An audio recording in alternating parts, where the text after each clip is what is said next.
ہر قسم کی حمد و ثنا، ہر طرح کی تعریفات، تسبیحات، تمجیدات، تحمیدات، کبریائی، بڑائی، خدائی، یکتائی، وحدانیت، ربوبیت، الوہیت، اللہ محکم الحاکمین ذوالجلال والاکرام کی ذات کے لیے خاص۔ اس کے بعد انگنت لاکھ بے شمار بے حد و حساب درود و سلام امام الانبیاء، خاتم الانبیاء، امام اعظم، خطیب اعظم، قائد اعظم، امامنا فی الدنیا و امامنا فی الآخرہ و امامنا فی الجنہ، جناب احمد مجتبی محمد مصطفیٰ صلی اللہ علیہ وآلہ وسلم کی ذات مبارکات کے لیے خاص۔ دوستوں، بھائیوں اور بزرگوں اور پردہ نشین اسلامی روحانی ماں اور بہنوں،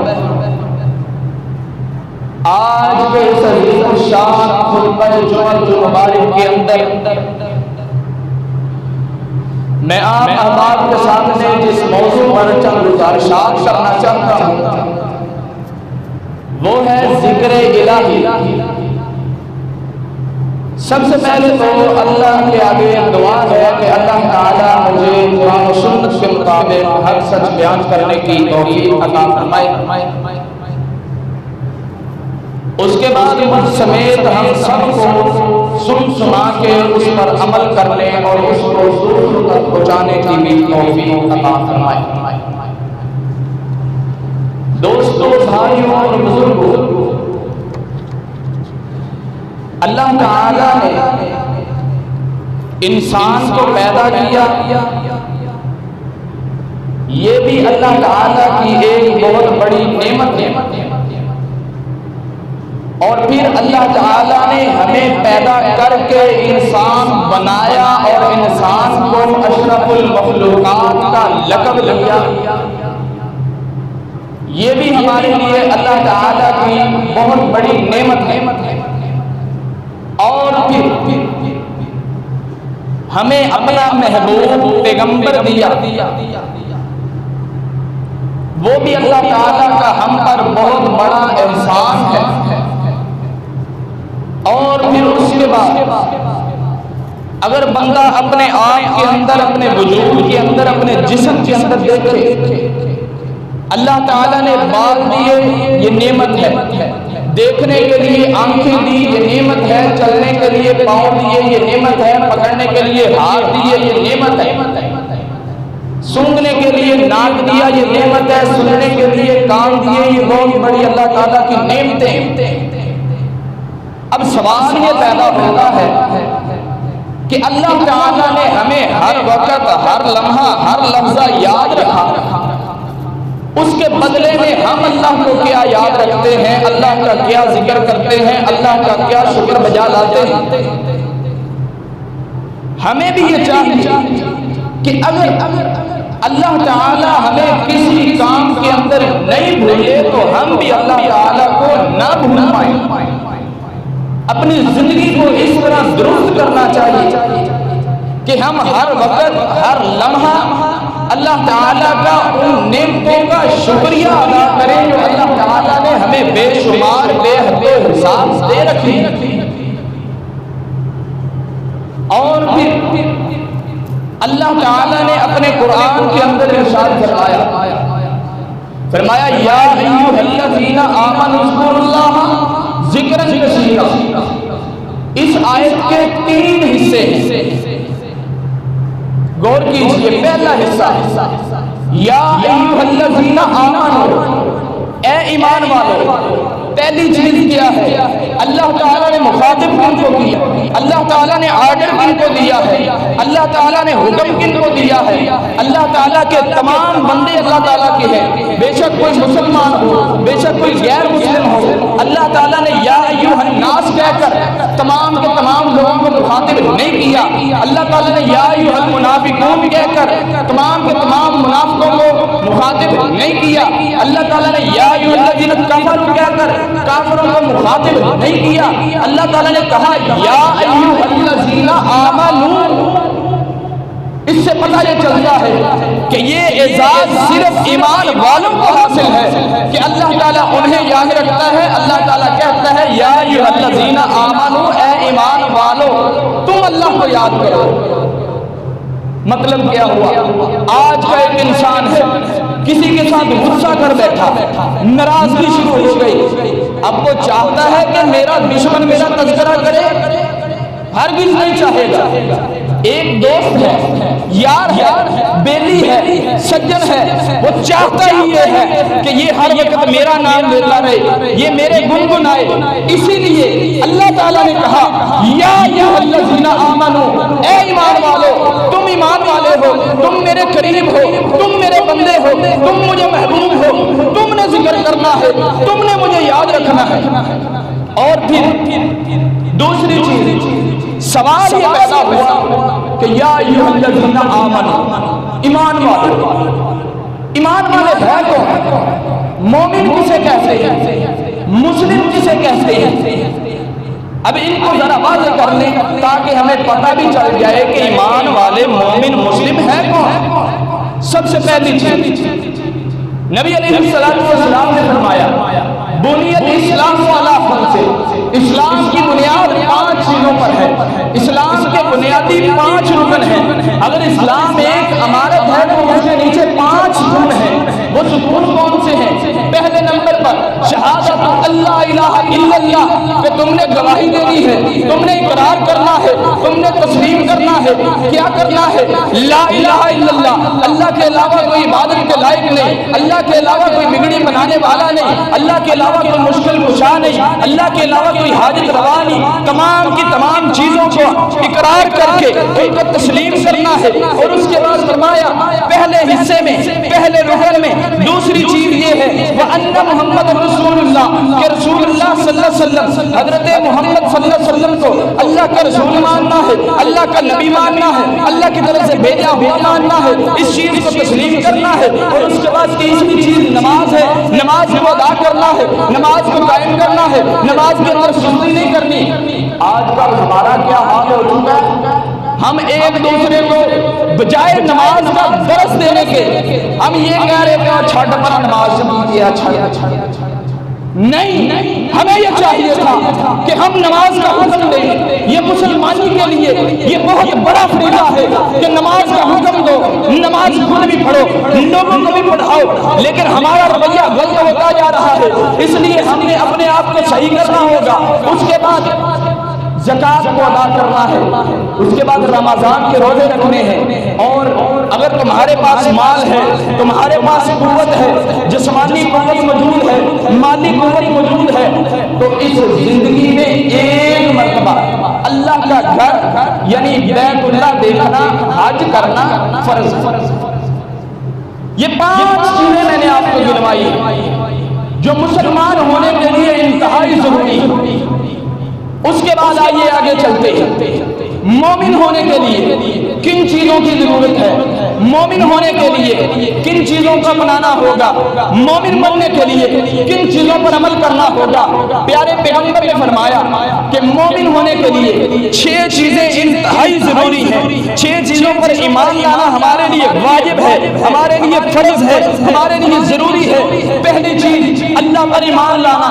اللہ پر ایمان لانے سے مراد کیا ہے؟ اللہ پر ایمان لانے کا مطلب کیا ہے؟ اللہ پر ایمان لانے کا مفہوم کیا ہے؟ میں آپ کو بتلاتا ہوں. اللہ تعالیٰ پر ایمان لانے کا مطلب یہ ہے کہ اللہ کو عبادت کے لائق ماننا ہے، اللہ کو مشکل کشا ماننا ہے، اللہ کو حاجت روا ماننا ہے، اللہ کو بگڑی بنانے والا ماننا ہے، اللہ کے سوا کوئی سجدے کے لائق نہیں، اللہ کے علاوہ کوئی عبادت کے لائق نہیں، اللہ کے علاوہ کوئی نظر و نیاز کے لائق نہیں، کوئی ایسی ذات ہی نہیں، کوئی ایسی ہستی نہیں جس کے سامنے بندہ جھک سکے، جس کے سامنے پیشانی جھکایا جا سکے. اللہ کے علاوہ کوئی ایسی ہستی نہیں جن سے مانگا جا سکے، جو دینے پر قادر ہو. جو ہمیں دے سکے. اللہ کے علاوہ داتا کوئی نہیں, اللہ کے علاوہ دستگیر کوئی نہیں. کیوں؟ اللہ تعالیٰ نے خود اپنا تعارف قرآن کے اندر کروایا, فرمایا قل هو اللہ احد. اے پیغمبر, اے نبی, کہہ دیجئے دنیا کائنات والوں کو کہہ دیجئے هو اللہ احد, وہ اللہ اکیلا ہے, وہ اللہ احد ہے, وہ اللہ یکتا ہے, وہ اللہ واحد ہے.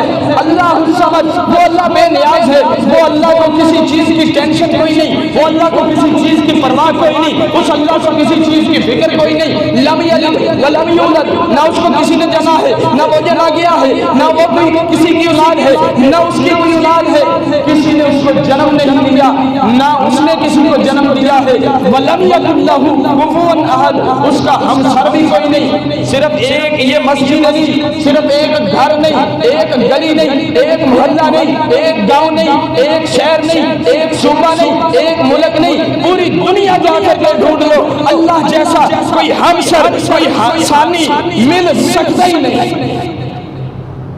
ان ساری چیزوں کو تسلیم کر لینا, ان پر عمل شروع کر دینا, اس کا مطلب ہے اللہ پر ایمان لانا. دوسرے نمبر پر اللہ کے رسولوں پر ایمان لے کر کے آنا.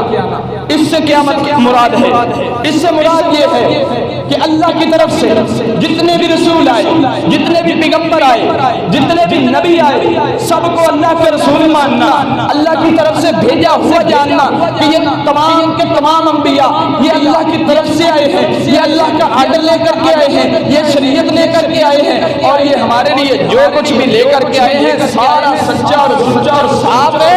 ان ساری چیزوں کو تسلیم کر لینا, اس کو کہتے ہیں رسولوں پر ایمان لے کر کے. تیسرے نمبر پر فرشتوں پر ایمان لے کر کے. اللہ تعالیٰ نے فرشتوں کو پیدا کیا, اس کا مطلب یہ ہے کہ اس چیز کو تسلیم کر لینا کہ اللہ تعالیٰ نے فرشتوں کو پیدا کیا. اللہ تعالیٰ کی نورانی مخلوق ہے, اور ہر وقت اس کے ہر لمحہ, ہر لحظہ, ہر وقت, ہر گھڑی اس کے حمد و ثنا کے اندر, اس کی تعریفات کے اندر, اس کی تسبیحات کے اندر مشغول رہنے والی ہے. اور ایک منٹ کے لیے بھی وہ اللہ کے کسی بھی حکم کی حکم عبولی نہیں کرتے, کسی بھی آرڈر کو پسے پشت نہیں ڈالتے. ہم جیسے نہیں ہیں, ہم تو کہتے ہیں کہ یہ کام دل کرتا ہے کر لو, نہیں دل کرتا نہ کرو, نماز پڑھنی ہے پڑھ لو, نہیں دل کرتا نہ پڑھو, کوئی اور نیکی کا کام کرنا ہے دل کرتا ہے کر لو, نہیں دل کرتا نہ کرو. لیکن وہ ایک ایسی مخلوق ہے کہ وہ ہر وقت ہر لحظہ اللہ کی یاد میں مصروف رہتی ہے, اللہ کا ذکر کرتی رہتی ہے. اور ایک بات اور بتلا کے جانا چاہوں گا کہ جب ہم نے اس بات پر غور کرنا ہے کہ اس کی صحیح چیزوں کو ماننا ہے, اور اس کے ساتھ ساتھ ہمیں جو غلط چیزیں رائج ہو چکی ہیں ان کی نفی بھی کرنا ہوگی, ان کو منافی بھی جاننا ہوگا. مثلا فرشتوں کو نعوذ باللہ اللہ تعالیٰ کی بیٹیاں کہا جاتا ہے. فرشتوں کو نعوذ باللہ اللہ تعالیٰ کی بیٹیاں مانا جاتا ہے. اب ہم نے کیا پڑھا تھا؟ ہم نے قرآن میں پڑھا تھا قل هو اللہ احد اللہ الصمد لم یلد ولم یولد, کہ اس کی کوئی اولاد ہے ہی نہیں, وہ کسی کی اولاد ہے ہی نہیں. ایک طرف مسلمان کہے کہ اللہ اکیلا ہے, اللہ واحد ہے, اللہ یکتا ہے, اور پھر کہے اللہ بے نیاز ہے, اللہ بے پرواہ ہے, اور اس کے بعد پھر قرآن کا ترجمہ خود پڑھے کہ اللہ نے کسی کو جنم نہیں دیا, اللہ کو جنم نہیں دیا گیا. اور دوسری طرف وہی مسلمان یہ عقیدہ لے عقیدہ ہو کہ یہ نعوذ باللہ یہ اللہ کی بیٹیاں ہیں. یہ کیسی بات ہے؟ اپنے عقیدے کو, اپنے منہج کو, اپنے طریقے کو درست کرنا ہوگا, اس چیز کی منافی کرنی ہوگی. آئیے آگے بڑھتے ہیں.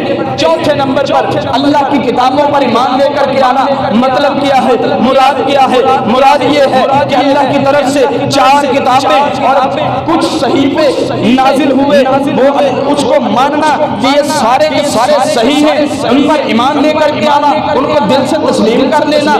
اور پھر امت محمدیہ کے لیے خاص یہ ہے کہ 3 کتابوں کی تقریب بھی کرنی ہے، تورات ہے، زبور ہے، انجیل ہے، جن کی تقریب بھی کرنی ہے، ان کی عزت بھی کرنی ہے، ان کی تعظیم بھی کرنی ہے، ان کو اپنی جان سے زیادہ عزیز بھی ماننا ہے، اس کی حفاظت بھی کرنی ہے۔ لیکن کتاب اللہ آنے کے بعد، اس قرآن کے آ جانے کے بعد اس چیز کو مان لینا کہ ہمارے لیے شریعت یہ قرآن ہے، ہمارا شریعت کا سلیبس یہ قرآن ہے، ہمارا پیغمبر ہمارے لیے یہ قرآن لے کر کے آیا ہے، ہم نے ان کو ماننا ہے، ہم نے ان کو گلے کے ساتھ لگانا ہے، ہم نے سینے کے ساتھ لگانا ہے، باقی تینوں کتابوں کو بھی لگانا ہے، لیکن اس کی تعظیم کرنی ہے، اس کی حفاظت کرنی ہے، اور حفاظت کے ساتھ ساتھ اس پر عمل کر کے دکھانا ہے، اس کو اپنی زندگیوں کے اندر ڈھالنا ہے، اپنی زندگیاں اس کے مطابق ڈھالنی ہے۔ یہ ہمارے لیے آرڈر ہے، یہ اللہ کا حکم ہے، یہ ہمارے لیے شریعت ہے، اور اس کو کہتے ہیں قرآن پر اور آسمانی کتابوں پر ایمان لے کر کیا۔ آگے بڑھتے ہیں، 5ویں چیز آخرت کے دن پر ایمان لے کر کیا۔ اس سے مراد کیا ہے؟ اس کا مطلب اور مفہوم کیا ہے؟ اس چیز کو ماننا کہ اللہ تعالیٰ نے ہمیں پیدا کیا، ایک دن آئے گا، ہم نے دنیا میں رنگ و رنگ ماحول دیکھے، ہم نے دنیا کے اندر بہت کچھ دیکھا، ہم نے دنیا کے اندر آزمائشیں بھی دیکھی، آرائشیں بھی دیکھی، لیکن ایک وقت آئے گا ہمیں موت آ جائے گی، ہم فوت ہو جائیں گے، ہماری روحوں کو قبض کر لیا جائے گا، پھر ایک دن آئے گا ہم قبروں کے اندر چلے جائیں گے، پھر ایک دن آئے گا ہم اٹھا لیے جائیں گے، جب ہم قبروں سے اٹھائے جائیں گے ہم کو میدان محشر کی طرف دوڑایا جائے گا، وہاں پر عدالت لگی ہوگی، عدالت کے اندر بطور جج اللہ تعالیٰ خود ہوں گے، وہاں پر انصاف کا ترازو قائم کیا جائے گا، جنتیوں کو جنت میں بھیج دیا جائے گا، جہنمیوں کو جہنم میں دھکیل دیا جائے گا۔ ان ساری چیزوں کو مان لینا، تسلیم کر لینا، اور ساتھ میں یہ سوچنا، اس چیز کو مد نظر رکھنا کہ وہ جو دن ہوگا، یوم آخرت پر ایمان لانے کی بات ہو رہی ہے، وہ جو دن ہوگا 50,000 سال کا دن ہوگا، اور اس دن کے اندر لوگوں کا پسینہ ان کے گناہوں کے حساب سے آیا ہوا ہوگا، کوئی لوگوں کا پاؤں تک، اس کے بعد پنڈلیوں تک، ناف تک، پیٹ تک، اور کوئی ایسے بدبخت ہوں گے، کوئی ایسے بد نصیب ہوں گے، کوئی ایسے کم عقل والے ہوں گے، کم قسمت والے ہوں گے، قسمت کے مارے ہوئے ہوں گے کہ وہ اپنے گناہوں کی وجہ سے اپنے پسینے میں غوطے کھا رہے ہوں گے۔ اور پھر اس چیز کو تسلیم کر لینا کہ وہ ایسا دن ہے، وہ ماں جو ہمارے اس دنیا کے اندر رہتے ہوئے ہمارے درمیان ہم سے محبت کرتی ہے، ہم سے الفت رکھتی ہے، ہم سے عقیدت رکھتی ہے، ہم سے پیار کرتی ہے، ہمیں ایک کانٹا بھی چبھتا ہے، ماں کو تکلیف ہوتی ہے، باپ کو تکلیف ہوتی ہے، وہ 50,000 سال والا دن، وہ یوم آخرت، وہ ایسا دن ہوگا کہ اس وقت جو ماں باپ بھی کام نہیں آئیں گے، اپنا آپ دیکھنا پڑے گا، ہم نے کیا آگے بھیجا ہے۔ اس لیے میں آپ بھائیوں سے یہ ریکویسٹ کرنا چاہتا ہوں، التجا کرنا چاہتا ہوں کہ یوم آخرت کی تیاری کے لیے ہمیں یہ دنیا دی گئی ہے، آخرت کی تیاری کے لیے، جنت کو پانے کے لیے، جہنم سے بچارہ کرنے کے لیے ہمیں یہ دنیا دی گئی ہے، یہاں ہم نے تیاری کرنی ہے۔ اس لیے آپ تمام بھائیوں سے یہ بھی التجا ہے کہ اس دنیا کے اندر تیار ہو جائیے، آخرت کا سامان اکٹھا کر لیجئے، اور سامان ایسا ہو کہ اللہ تعالی ہمیں جہنم سے کھینچ کر بھی جنت میں بھیج دے۔ اس طرح کا سامان تیار کرنا چاہیے۔ ان ساری باتوں کو، چیزوں کو تسلیم کر لینا، اسے کہتے ہیں یوم آخرت پر ایمان۔ چھٹی چیز تقدیر کے اچھے اور برے ہونے پر ایمان لے کر کے آنا۔ یہ بہت اہم موضوع ہے، یہ بہت اہم چیز ہے۔ تقدیر اچھی بھی ہوتی ہے، تقدیر بری بھی ہوتی ہے، اس چیز کو تسلیم کر لینا کہ اگر تقدیر اچھی ہے اللہ کی طرف سے ہے، اگر تقدیر بری ہے اللہ کی طرف سے ہے۔ ہمارا عقیدہ کیا بن چکا ہے، ہمارا منہج کیا بن چکا ہے، ہمارا طریقہ یہ بن چکا ہے کہ ہم کہتے ہیں اگر کوئی آزمائش آ گئی، اگر کوئی فتنہ آ گیا، اگر کوئی برے دن آ گئے نا، ہم نے شکوے کرنے شروع کر، ہم نے اللہ کے شکوے کیے، ہم نے کہا کہ اے بیماریاں واسطے سادے لبیا سی، نعوذ باللہ من ذالک۔ اس طرح طرح کے شکوے کرنا یہ اللہ سے بغاوت ہے، اس طرح کے شکوے کرنا یہ باغی ہونے کی علامت ہے۔ چاہیے کیا تھا؟ اگر آزمائش آئی ہے، اگر فتنہ آیا ہے، اگر کوئی برے دن آ گئے ہیں، اللہ تعالیٰ نے خود قرآن میں کہا تِلْكَ الْأَيَّامُ نُدَاوِلُهَا بَيْنَ النَّاسِ کہ اے دنیا کائنات کے لوگوں ٹینشن نہ لیا کرو، پریشان نہ ہو جایا کرو۔ اگر تمہارے پر برے دن ہیں تو یقین رکھو اچھے دن بھی آئیں گے، اگر تم پر اچھے دن ہیں تو تیار رہو، برے دن بھی آ سکتے ہیں۔ اس لیے ہمیں چاہیے یہ تھا ہم صبر کر کے دکھاتے، الصبر صدمۃ الاولیٰ، ہم پہلے صبر کرنا شروع کر دیتے، پھر ہم پر آزمائش آتی ہمیں پتہ بھی نہ چلتا، ہم ہر حال میں کہتے، کوئی ہم سے پوچھتا اور تیرا کیا حال ہے، ہم فخر سے کہتے، پورے جوش و خروش سے کہتے الحمدللہ لا کل حال مانگا کہ الحمدللہ اللہ کا شکر ہے، اللہ کا کرم ہے، اللہ کا فضل ہے، اللہ جس حالت میں رکھے ہم راضی، اللہ جس چیز میں رکھے ہم راضی، جس وقت میں رکھے ہم راضی، جیسے بھی رکھے راضی، جہاں بھی رکھے راضی۔ ہم نے شکر شروع کر دیے۔ پھر دوسری چیز، اگر کوئی بندے پر اچھے دن آئے، بندے کی قسمت جاگ گئی، بندے کی لاٹری لگ گئی، بندے کو کوئی بھی اچھا کام اچھی نعمت مل گئی، اللہ کی طرف سے رحمت ہو گئی، تو پھر ہم نے کیا کہا اے تے پتر میرے بابا ہی لے سکتا ہے، یہ تو کسی اور کا کام ہی کوئی نہیں۔ انتہائی غلط بات ہے، اپنے عقیدے کو خطرے میں ڈالنے والی بات ہے۔ کہنا کیا تھا؟ ہم نے اللہ تعالیٰ نے ہمیں نعمت دی، اللہ تعالیٰ نے ہمیں برکات سے نوازا، ہمیں چاہیے یہ تھا کہ ہم اللہ کا شکر ادا کرتے، ہم شکرانے کے نفل پڑھتے، ہم اللہ کے آگے پیشانی کو جھکا دیتے، ہم دعائیں کرتے اور ہم روتے اللہ کے آگے کہ اے اللہ تو کتنا غفور رحیم ہے، تو نے مجھے فلاں عطا کیا، تو نے مجھے فلاں چیز عطا کی، فلاں نعمت عطا کی، لیکن ہم نے کیا کیا؟ ہم نے وہ کام دوسروں پر ٹکا دیا۔ ہم نے کہا کہ یہ جو قرآن ہے، قرآن کی ایک سورت ہمارے پورے عقیدے پر منحصر ہے۔ ہم نے کہا قل هو اللہ احد اللہ الصمد لم یلد ولم یولد ولم یکن لہ کفوا احد۔ ہمیں کیا پتہ اس کا مطلب کیا ہے؟ ہم نے سنا بھی ہے، ہم نے سمجھا بھی ہے، ہم نے پڑھا بھی ہے، لیکن پھر بھی ہم کہتے ہیں ہمیں کیا پتہ داتا کسے کہتے ہیں، ہمیں کیا پتہ واحد کسے کہتے ہیں، ہمیں کیا پتہ یکتا کسے کہتے ہیں۔ ہمیں تو یہ پتہ ہے کہ یہ ہمارا بابا سنتا بہت ہے، یہ ہماری مانتا بہت ہے، یہ ہمیں دیتا بہت کچھ ہے۔ ارے اللہ کے بندو، اصل چیز یہ تھی کہ سورہ اخلاص کو ایمان لیا ہوگا تو پھر تم در بدر کی ٹھوکریں نہ کھاتے، تجھے کسی بھی چیز کی ضرورت ہوتی مسجد میں آتے، امام صاحب کے پاس بیٹھتے، نماز کو ادا کرتے، اللہ تعالیٰ تمہیں ہر نعمت سے مالا مال کر دیتا۔ جب سے ہمارا رویہ غلط ہوا، جب سے ہم نے راستہ غلط اختیار کیا، ہم اللہ سے دور ہو گئے، ہم خود اپنے آپ کو باغی بنا بیٹھے۔ اس لیے ہمیں سیدھے راستے پر آنا ہوگا، ہمیں اہدنا الصراط المستقیم کی دعا کرنی ہوگی کہ اللہ تعالیٰ ہمیں سیدھے راستے پر لے کر کے آئے۔ ہم ہر حال میں، ہر گھڑی میں، ہر لمحے میں اگر کوئی ہم پر مصیبت آئی ہے ہم صبر کر کے دکھائیں، اگر ہم پر کوئی اللہ تعالیٰ نے اچھے دن دیے ہیں، کوئی بھی کسی قسم کی اللہ تعالیٰ نے نعمت دی ہے، برکتیں دی ہیں، ہم اللہ تعالیٰ کا شکر ادا کرتے، یہ ہمارا اصل طریقہ ہے۔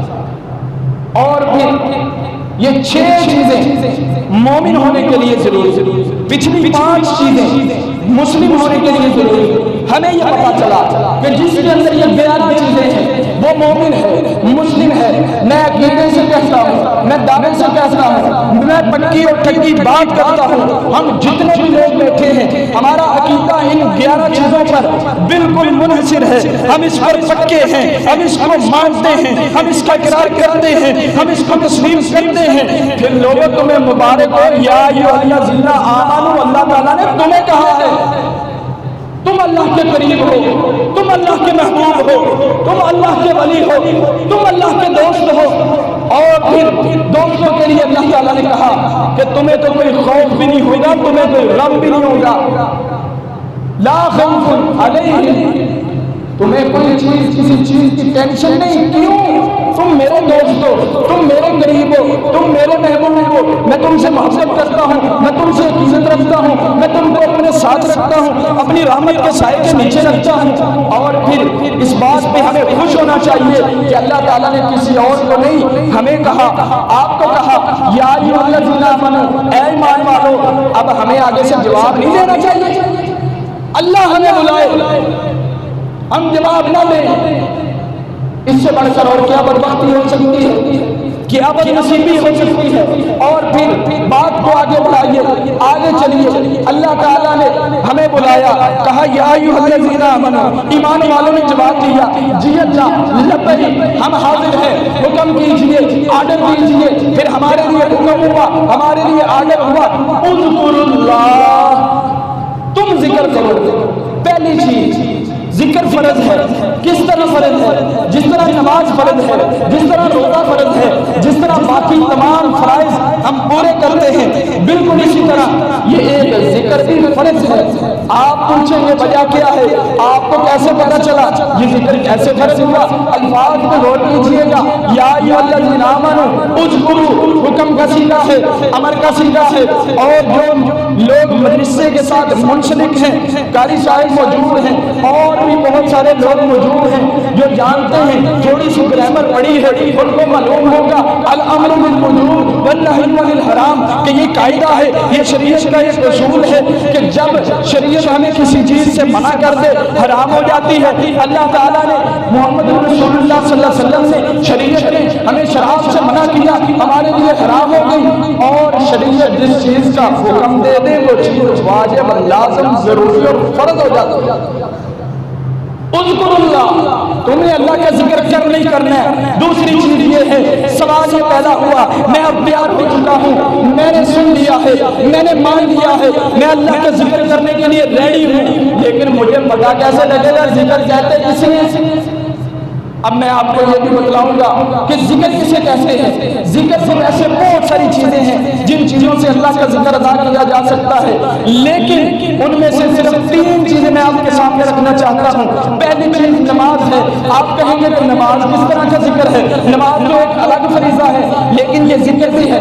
ایک واقعہ سنا کر کے بات کو سمجھانے کی کوشش کروں گا۔ حضرت موسیٰ علیہ السلام کا واقعہ ہے، اپنے اہل و عیال کے ساتھ لیا، واپس اپنے وطن جا رہے ہیں، راستہ بھول جاتے ہیں، راستے کا پتہ نہیں چلا۔ اب دیکھا کہ یہاں کو جائیں، ادھر کو جائیں، ادھر جائیں، کدھر جائیں، کہاں؟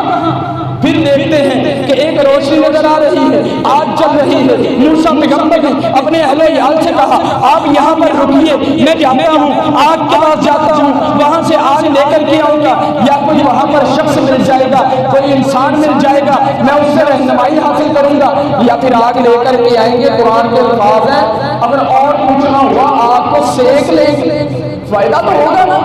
موسیٰ پیغمبر چل دیے، وہاں پر جاتے ہیں، ہوتا کیا ہے؟ آواز آئی اے موسیٰ اپنے جوتے کو اتار دیجئے۔ کس نے آواز دی ہے؟ جوتے کیوں اتارنے ہیں؟ موسیٰ پیغمبر نے پوچھا، آواز آئی اے موسیٰ جس وادی میں تو آیا ہے اسے وادی مقدس طوا کہتے ہیں، جس وادی میں تو آیا ہے یہ بہت ہی پاکیزہ وادی ہے، یہ پاک وادی ہے، اور یہ عام بندے کے لیے کوئی جگہ نہیں، یہ خاص تیرے لیے منتخب کی گئی ہے۔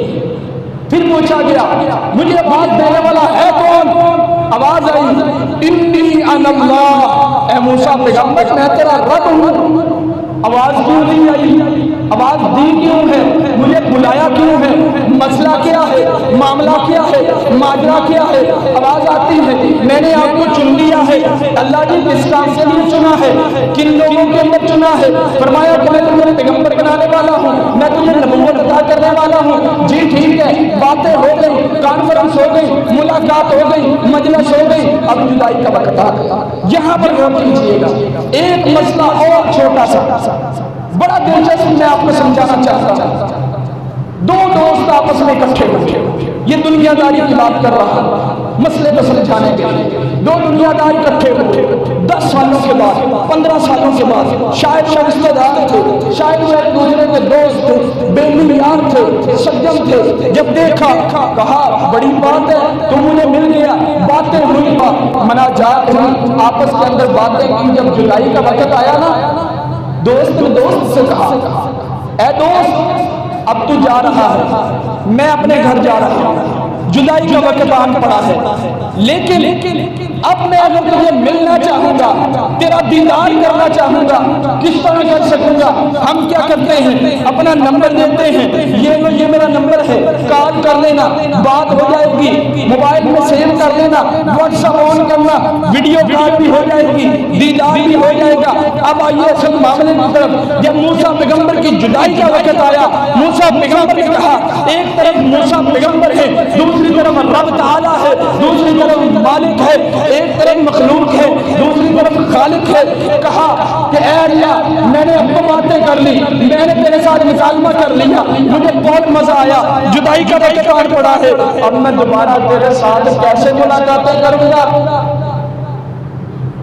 تب اللہ تعالیٰ نے فرمایا وَآقِمُ الصَّلَاةَ لِذِكْرِي، اے موسیٰ پیغمبر تم مجھ سے باتیں کرنا چاہتا ہے، وَآقِمُ الصَّلَاةَ، تم نماز کو قائم کیا کر، لِذِكْرِي، میرے ذکر کے لیے، میری یاد کے لیے۔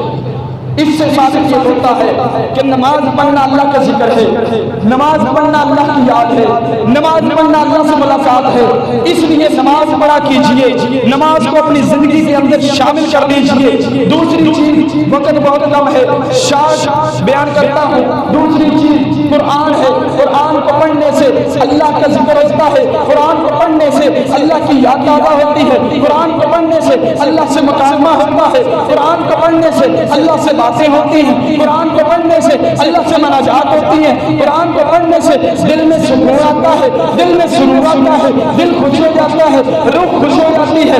اللہ تعالیٰ نے اپنے قرآن کے اندر فرمایا ھذا ذکر مبارک انزلناہ، یہ جو ذکر ہے، یہ جو یاد ہے، ھذا ذکر، یہ جو ذکر ہے، مبارک، برکتوں والا ہے، رحمتوں والا ہے، نعمتوں والا ہے، فراوانیوں والا ہے۔ کون سا ذکر؟ انزلناہ، اس کو ہم نے نازل کیا ہے، اللہ کی طرف سے نازل شدہ۔ ہمارے پاس ایک قرآن ہے جس پر ہم نے عمل کرنا ہے۔ اس کے بارے میں اللہ تعالیٰ نے فرمایا ھذا ذکر، یہ ذکر بھی ہے، مبارک، یہ برکتوں والا بھی ہے، مبارک، یہ رحمتوں والا بھی ہے، مبارک، یہ نعمتوں والا بھی ہے، مبارک، یہ فراوانیوں والا بھی ہے، مبارک، جس چیز کی ضرورت ہو، سکون کی ضرورت ہے اور کسی نعمت کی ضرورت ہے، مبارک انزلناہ۔ پھر فرمایا افانتم لہ منکرون، اور تم کہاں بھاگتے ہو؟ افانتم لہ منکرون، تم اس کے نکائی کیوں بنتے ہو؟ تم اس سے دور کیوں بھاگتے ہو؟ اس لیے ہمیں یہ چاہیے کہ اللہ تعالیٰ نے اس قرآن کو ذکر کہا ہے، برکتوں والا کہا ہے، ہمیں ہر چیز میں برکت چاہیے، کاروبار میں ہمیں برکت چاہیے، مال میں ہمیں برکت چاہیے، اور ہر چیز میں برکت چاہیے۔ برکت والا تو یہ ہے، اس لیے ہمیں چاہیے کہ ہم اس کو سینے کے ساتھ لگائیں۔ ایک تو اللہ تعالیٰ کی طرف سے برکتیں آئیں گی، اور دوسری چیز یہ ہوگی کہ ہمارا ذکر بھی ہوتا رہے گا، ہمارا فریضہ بھی ادا ہوتا رہے گا۔ تیسری چیز مسنون اذکار، جو پیارے پیغمبر نے احادیث میں بیان کر دیے، صحیح احادیث کے ساتھ چند ایک ذکر کرنا چاہتا ہوں۔ اس میں سے سب سے پہلی چیز رسول اللہ صلی اللہ علیہ وسلم نے فرمایا، جو بندہ ایک مرتبہ پکے دل سے، سچے دل سے، صاف نیت سے، فضول نیت کے بغیر، اپنی نیت سے فضول کو، ریاکاری کو نکال کر کے ایک دفعہ کہتا ہے سبحان اللہ والحمدللہ، پیارے پیغمبر نے فرمایا یہ زمین ہے، وہ آسمان ہے، جتنا بھی درمیانی خلا ہے سارا اس کے لیے نیکی میں بن دیا جاتا ہے۔ اور پھر فرمایا کہ جو ایک بندہ ایک وقت ایک مرتبہ اللہ اکبر کی صدا بلند کرتا ہے، اس کے لیے بھی زمین و آسمان کا درمیانی خلا جتنا بھی ہے سارا نیکی میں بن دیا جاتا ہے۔ پھر فرمایا ایک شخص جب کہتا ہے سبحان اللہ والحمدللہ ولا الہ الا اللہ واللہ اکبر، چار چیزیں ہیں ساری زندگی ہمیں کام آئیں گی۔ جو بندہ یہ چار چیزیں پڑھتا ہے، اللہ کو اتنے کلمات یہ محبوب ہیں کہ اللہ تعالیٰ نے انسانوں کے لیے بھی یہ کلمات چنے ہیں، فرشتوں کے لیے بھی یہ کلمات چنے ہیں۔ فرشتے وہ اللہ کی مخلوق جو ہر وقت ذکر میں لگی رہتی ہے، جو ہر وقت اللہ کی یاد کو تازہ کرتی رہتی ہے، وہ بھی ان الفاظ سے کرتی ہے، وہ بھی ان الفاظ کے ساتھ اللہ کا ذکر کرتے ہیں۔ اور پھر آگے بڑھیے، جو بندہ ایک مرتبہ ایک وقت میں سبحان اللہ کہتا ہے، فرمایا کہ اس کے لیے نصف ترازو، نیکیوں کا ہوتا۔ اب سوال یہ پیدا ہوا ترازو کون سا، کیسا ترازو ہے؟ یہ کوئی عام ترازو نہیں، دنیا کے اندر دکانوں پر جائیں گے ترازو ملیں گے، چھوٹے سے چھوٹا ترازو موجود ہے، بڑے سے بڑا کوئی کلو کے حساب سے ہوگا، منوں کے حساب سے ہوگا، زیادہ زور لگائے ٹنوں کے حساب سے ہوگا، شاید کوئی اس سے بھی بڑا ترازو ہو، لیکن جو اللہ کی عدالت کا ترازو ہے، جو ہمیں نصف ویسر کے ملنے والا ہے، کل قیامت کے دن ترازو لگا ہوگا، اس کا ایک پلڑا اتنا بڑا ہوگا کہ اس میں ساتوں زمینیں ساتوں آسمان سماج ہیں۔ اگر وہ ہمیں ادا کر کے دے دیا جائے، اس سے بڑی اور ہمارے لیے خوش قسمتی کی بات کون سی ہے؟ آگے بڑھیے، جو بندہ سبحان اللہ و بحمدہ سبحان اللہ العظیم کہتا ہے، اس کے لیے فرمایا کہ یہ ترازو نصب کر دیا جاتا ہے، اور جو شخص ایک مرتبہ الحمدللہ کہتا ہے اس کے لیے وہ بھی ترازو بھر کے دے دیا جاتا ہے۔ یہ چیزیں ہیں جو مسنون کار اور بھی بہت سارے ہیں، لیکن یہ آپ کے لیے میرے لیے بہت آسان ہے۔ اللہ اکبر کی تسبیح کرنی ہے، سبحان اللہ پڑھنا ہے، سبحان اللہ و بحمدہ سبحان اللہ العظیم کہنا ہے، سبحان اللہ والحمدللہ ولا الہ الا اللہ واللہ اکبر کہنا ہے، اجر بہت بڑا ہے۔ اور پھر اسی کے بعد آخری بات کو سن لیجیے، آخری لفظ آیت کا جو ہمارا رہتا ہے، پہلا حصہ یا الذین آمنوا اے ایمان والو، دوسرا حصہ اذکروا اللہ تم نے ذکر کرنا ہے، تیسرا حصہ ذکرن کثیرہ۔